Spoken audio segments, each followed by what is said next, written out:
बैठी महिला पहलवानों को आपकी महिला मोर्चा ने दिया समर्थन। आम आदमी पार्टी प्रदेश महिला मोर्चा की कार्यकारी अध्यक्ष हेमा भंडारी के नेतृत्व में दीनदयाल उपाध्याय पार्क लाल चौक देहरादून में पिछले 11 दिन से दिल्ली के जंतर मंतर में धरना प्रदर्शन कर रही महिला पहलवानों के यौन शोषण के विरोध में धरना प्रदर्शन कर भाजपा के बाहुबली सांसद ब्रजभूषण के सुप्रीम कोर्ट के आदेश के बावजूद पोस्को एक्ट में एक एफआईआर दर्ज होने के बाद गिरफ्तारी न होने के विरोध में धरना दिया।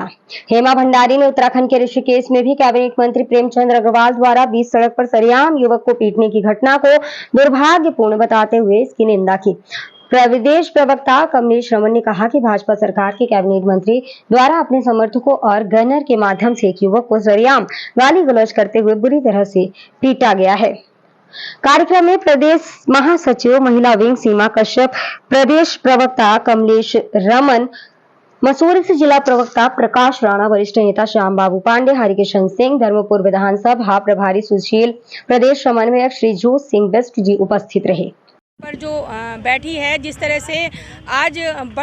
कुछ दिन पहले जो है मोदी जी ने मन की बात कही थी। यशस्वी प्रधानमंत्री नरेंद्र मोदी मन की कितनी बड़ी बड़ी बातें करते हैं और 2014 से आज तक सिर्फ वो अपनी मन की बात सुनाते आए हैं, लेकिन उन्होंने जन की बात नहीं की। और आज जिस तरह से सुप्रीम कोर्ट के माध्यम से उन पहलवान बेटियों को एफआईआर दर्ज करानी पड़ी, उसके बावजूद भी अभी तक जो इनके सांसद हैं ब्रजभूषण, उसकी गिरफ्तारी नहीं होती है। और जिस तरह से ये बेटी बचाओ बेटी पढ़ाओ का नारा तो सबको देते हैं, लेकिन बेटियां कहां तक सुरक्षित हैं इस भाजपा सरकार में, ये खुद देखने को मिल रहा है। ये देख सकते हैं कि जब देश की जो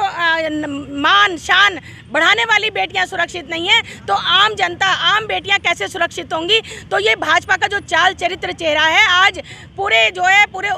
देश के अंदर खुल चुका है कि भाजपा किस तरह की सरकार है, इसके मंत्री, इसके नेता कितने संलिप्त और कितनी महिलाओं की सुरक्षा करते हैं। तो उन पहलवान बेटियों के लिए आज हम यहाँ पर धरना प्रदर्शन में हैं कि ब्रजभूषण की गिरफ्तारी की मांग करते हैं और उनको न्याय की मांग करते हैं।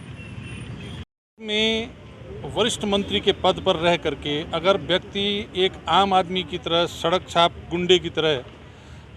मारपीट अगर सड़क पर करता है, तो उससे राज्य की कानून व्यवस्था पर बड़ा सवाल खड़ा होता है। मैं जिस तरह से देख रहा हूं कि मंत्री के साथ एक नहीं बल्कि 2 पुलिस वाले हैं, स्टाफ है, ड्राइवर है, उस सब के होने के बावजूद अगर किसी व्यक्ति ने उनको कुछ कहा भी था तो उनको गाड़ी से उतरने की ज़रूरत नहीं थी, बल्कि उस मामले को शांतिपूर्वक निपटा करके और उस समस्या का समाधान करना बेहतर उदाहरण हो सकता था। लेकिन जिस तरह से मंत्री जी ने वहाँ पर अपने आप झगड़े में इन्वॉल्व होकर के और लगातार दनादन जो है कि उस व्यक्ति को पीटने का काम किया, उनके स्टाफ ने पीटने का काम किया, वो चिंताजनक है। और ये जो प्रेमचंद अग्रवाल जी ने किया, ये कोई अनोखा और आश्चर्यजनक आप इसलिए नहीं कह सकते कि भाई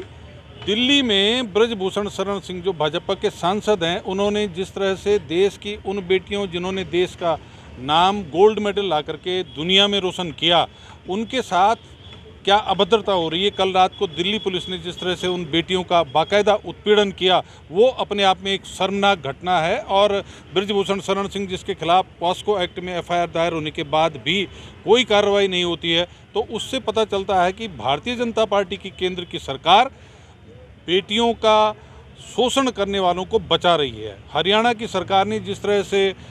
राम रहीम को दूसरी बार 40 दिन की पैरोल पर छोड़ा, वो अपने आप में बताता है कि भाजपा सरकार बलात्कारियों को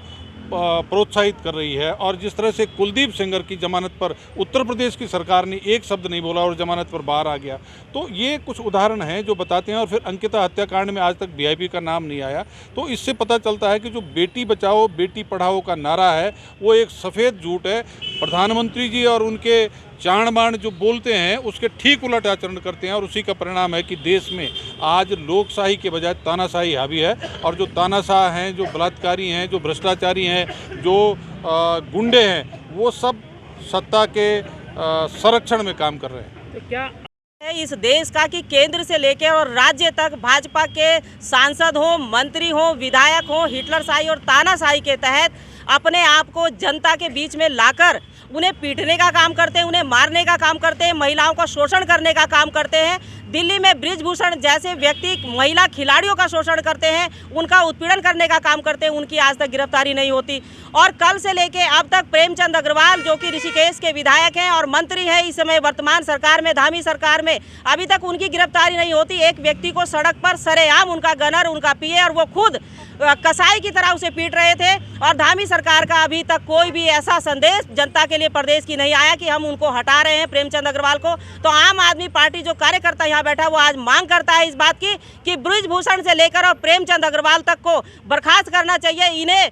जो है जनप्रतिनिधि के पद पर रहने का कोई अधिकार नहीं है। इतनी बेशर्मी भाजपा के नेताओं में है। और मोदी जी का तो क्या कहना, एक तरफ तो कहते हैं बेटी बचाओ बेटी पढ़ाओ, दूसरी ओर उन्हीं के नेता बेटियों का शोषण करते हैं, महिलाओं का शोषण करते हैं। और यहाँ धामी जी कहते हैं मेरी सरकार बहुत अच्छा काम कर रही है, विकास के पथ पर चल रहे हैं, और उन्हीं के मंत्री एक सरेआम अपने ही कार्यकर्ताओं को, जनता के उस व्यक्ति को पीटते हैं जो वोट देने का काम करता है। हमारी मांग है आज प्रदेश सरकार से और केंद्र सरकार से कि महिलाओं का उत्पीड़न करने वाले बृजभूषण को गिरफ्तार करें, जेल में डालें और बर्खास्त करें सांसद पद से, और प्रेमचंद अग्रवाल को, इस ऋषिकेश के जो विधायक हैं उनको बर्खास्त करें अपने विधायकी पद से, मंत्री पद से, और जेल में डालने का काम करें। इस प्रदेश की और देश की जनता को इंसाफ कैसे मिलेगा जब हिटलर शाही आप ही की राज्य की सरकारों में, केंद्र की सरकारों में होगी। अपडेट मीडिया के लिए उत्तराखंड से रणविजय कुमार की रिपोर्ट।